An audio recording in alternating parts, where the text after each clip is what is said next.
الرحمن الرحیم۔ السلام علیکم۔ آج میں بیان کروں گا سورہ الفاتحہ کا ترجمہ اور اس کی تفسیر قرآن اور حدیث کی روشنی میں۔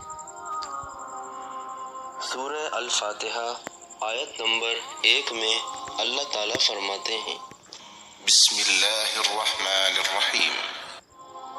شروع اللہ کے نام سے جو بہت مہربان نہایت رحم والا ہے۔ یعنی اللہ کے نام سے پڑھتا یا شروع کرتا یا تلاوت کرتا ہوں۔ شریعت میں بہت سے اہم کاموں کے شروع کرنے سے پہلے بسم اللہ پڑھنے کی تاکید کی گئی ہے۔ چنانچہ حکم دیا گیا ہے کہ کھانے، ذبح، وضو اور جمع سے پہلے بسم اللہ پڑھو۔ قرآن کریم کی تلاوت کے وقت بسم اللہ الرحمن الرحیم سے پہلے اعوذ باللہ من الشیطان الرجیم پڑھنا بھی ضروری ہے، جیسا کہ سورہ النحل آیت نمبر 98 میں اللہ تعالیٰ فرماتے ہیں، جب تم قرآن کریم پڑھنے لگو تو شیطان رجیم سے اللہ کی پناہ مانگو۔ سورہ الفاتحہ آیت نمبر 2 میں اللہ تعالیٰ فرماتے ہیں، الحمد للہ رب العالمین۔ سب تعریف اللہ کے لیے ہے جو تمام جہانوں کا پالنے والا ہے۔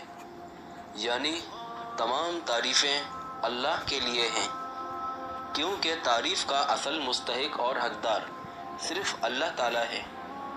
کسی کے اندر کوئی خوبی، حسن یا کمال ہے تو وہ بھی اللہ کا پیدا کردہ ہے، اس لیے حمد یعنی تعریف کا مستحق بھی وہی ہے۔ تمام تعریفیں اللہ ہی کے لیے خاص ہیں۔ اللہ، یہ اللہ کا ذاتی نام ہے، اس کا استعمال کسی اور کے لیے جائز نہیں۔ الحمدللہ، یہ کلمہ شکر ہے۔ اس حوالے سے صحیح مسلم حدیث نمبر 2734 میں آیا ہے، اللہ اس بات کو پسند فرماتا ہے کہ ہر کھانے اور پینے پر بندہ اللہ کی حمد کرے۔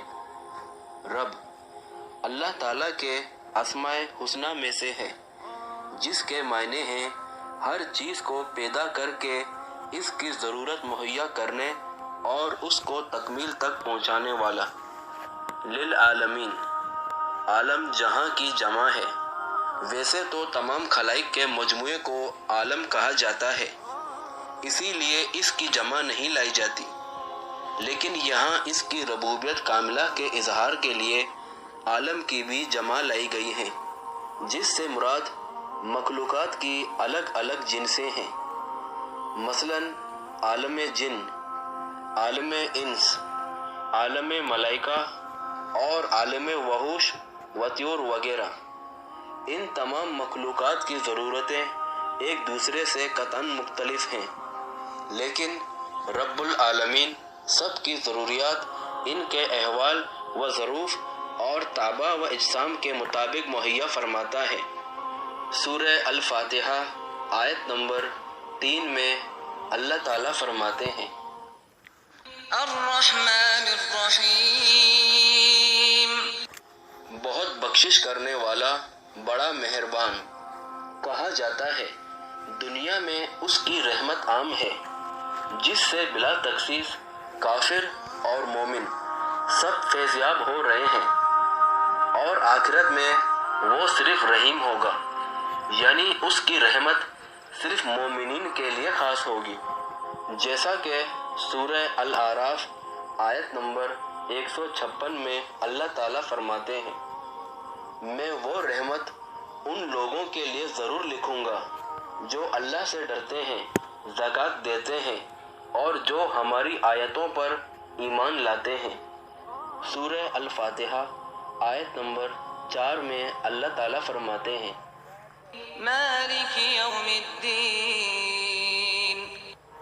بدلے کے دن قیامت کا مالک ہے۔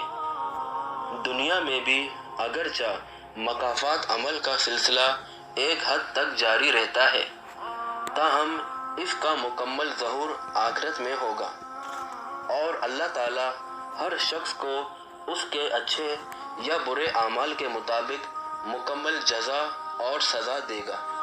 اسی طرح دنیا میں عارضی طور پر اور بھی کئی لوگوں کے پاس تحت الاسباب اختیارات ہوتے ہیں، لیکن آخرت میں تمام اختیارات کا مالک صرف اور صرف اللہ تعالیٰ ہی ہوگا۔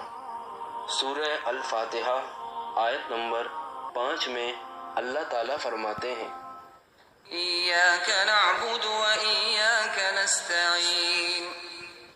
ہم صرف تیری ہی عبادت کرتے ہیں اور صرف تجھ ہی سے مدد چاہتے ہیں۔ عبادت کے معنی ہیں کسی کی رضا کے لیے انتہائی تذلیل و عاجزی اور کمال خشوع کا اظہار، یعنی جس ذات کے ساتھ محبت بھی ہو، اس کی مافوق الاسباب طاقت کے سامنے عاجزی و بے بسی کا اظہار بھی ہو، یعنی ہم تیری ہی عبادت کرتے اور تجھ ہی سے مدد چاہتے ہیں۔ اس اعتبار سے نہ عبادت اللہ کے سوا کسی اور کی جائز ہے اور نہ استعانت ہی کسی اور سے جائز ہے۔ ان الفاظ سے شرک کا سدباب کر دیا گیا ہے، لیکن جن کے دلوں میں شرک کا روگ راہ پا گیا ہے، وہ مافوق الاسباب اور ماتحت الاسباب استعانت میں فرق کو نظر انداز کر کے عوام کو مغالطے میں ڈال دیتے ہیں اور کہتے ہیں کہ دیکھو، ہم بیمار ہو جاتے ہیں تو ڈاکٹر سے مدد حاصل کرتے ہیں۔ اس طرح وہ یہ باور کراتے ہیں کہ اللہ کے سوا اوروں سے مدد مانگنا بھی جائز ہے، حالانکہ اسباب کے ماتحت ایک دوسرے سے مدد چاہنا اور مدد کرنا یہ شرک نہیں ہے، یہ تو اللہ تعالیٰ کا بنایا ہوا نظام ہے، جس میں سارے کام ظاہری اسباب کے مطابق ہی ہوتے ہیں۔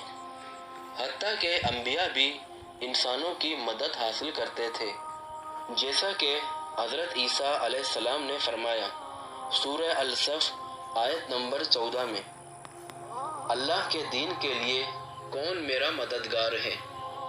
اور سورہ المائدہ آیت نمبر 2 میں اللہ تعالیٰ فرماتے ہیں، نیکی اور تقوی کے کاموں پر ایک دوسرے کی مدد کرو۔ ظاہر بات ہے کہ یہ تعاون نہ ممنوع ہے نہ شرک۔ اس کا اصطلاحی شرک سے کیا تعلق؟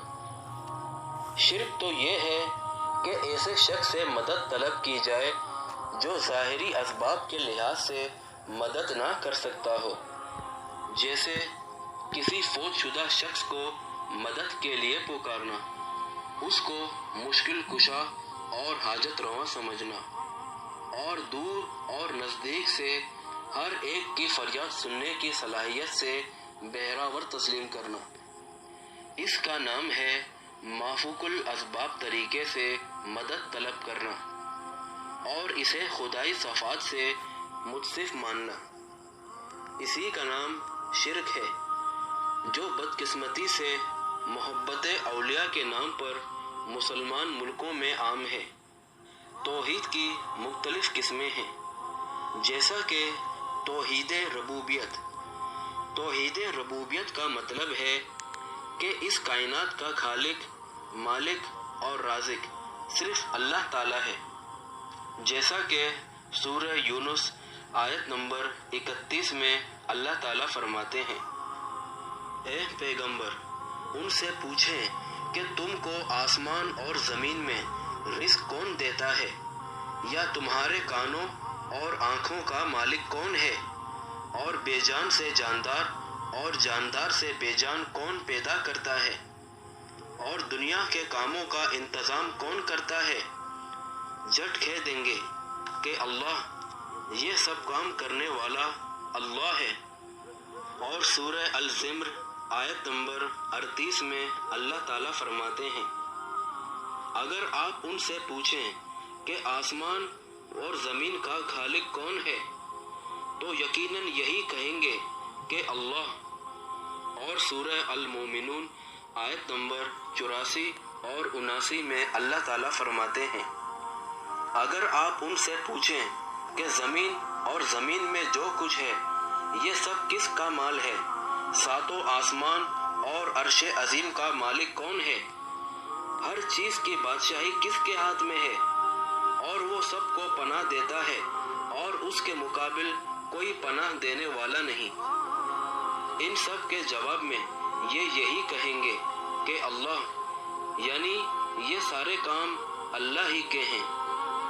اور توحید الوحیت کا مطلب ہے عبادت کی تمام اقسام کا مستحق صرف اللہ تعالیٰ ہے، اور عبادت ہر وہ کام ہے جو کسی مخصوص ہستی کی رضا یا اس کی ناراضگی کے خوف سے کیا جائے۔ اس لیے نماز، روزہ، حج اور زکوٰۃ صرف یہی عبادت نہیں ہے، بلکہ کسی مخصوص ہستی سے دعا و التجا کرنا اور اس کے نام کی نظر و نیاز دینا، اس کے سامنے دست بستہ کھڑا ہونا، اس کا طواف کرنا، اس سے طمع و خوف رکھنا وغیرہ بھی عبادت ہیں۔ توحید الوحیت یہ ہے کہ یہ تمام کام صرف اللہ ہی کے لیے کیے جائیں۔ قبر پرستی کے مرض میں مبتلا عوام اس توحید الوحیت میں شرک کا ارتکاب کرتے ہیں، اور مذکورہ عبادت کی بہت سی قسمیں وہ قبروں میں مدفون افراد اور فوت شدہ بزرگوں کے لیے بھی کرتے ہیں۔ افسوس ہے کہ قبروں کے پجاریوں میں شرک کی یہ قسم بھی عام ہے، اور انہوں نے اللہ کی مذکورہ صفات میں بہت سے بندوں کو بھی شریک کر رکھا ہے۔ سورہ الفاتحہ آیت نمبر 6 میں اللہ تعالیٰ فرماتے ہیں، اهدنا الصراط المستقیم، ہمیں سیدھی اور سچی راہ دکھا، یعنی ہماری صراط المستقیم کی طرف رہنمائی فرما، اس پر چلنے کی توفیق اور اس پر استقامت نصیب فرما تاکہ ہمیں تیری رضا حاصل ہو جائے۔ سورہ الفاتحہ آیت نمبر 7 میں اللہ تعالیٰ فرماتے ہیں، صراط الذین انعمت علیہم غیر المغضوب علیہم ولا الضالین۔